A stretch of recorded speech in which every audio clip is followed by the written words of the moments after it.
Hey everybody, let me talk in this video about debugging. Debugging and finding error is one of most important part in Android and really complex for beginners.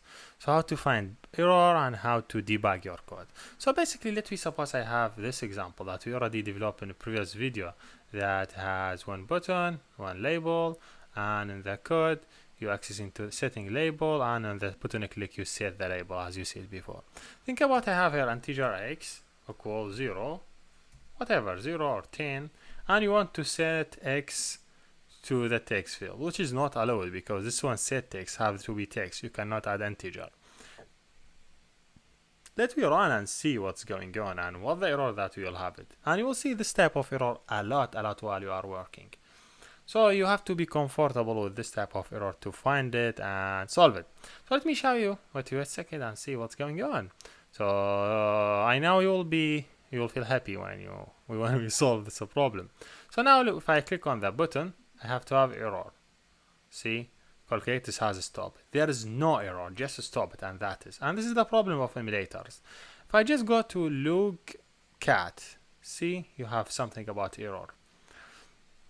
Look for the error here.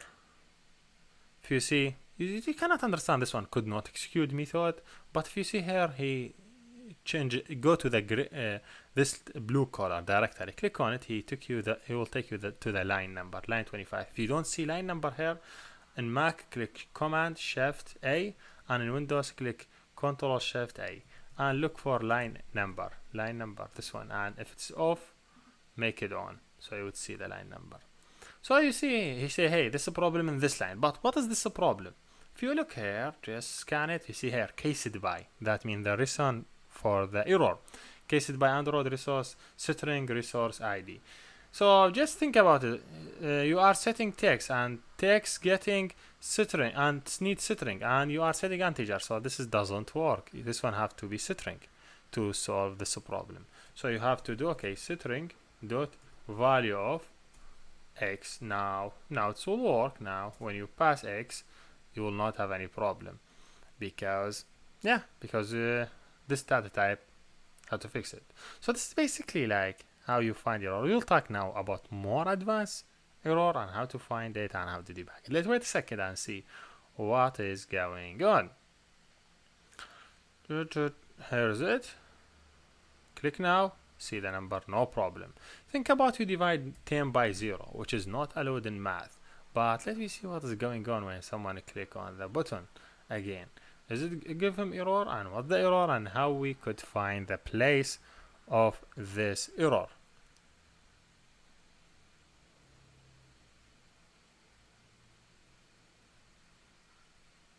That is it. Click again, he give you error, stop it.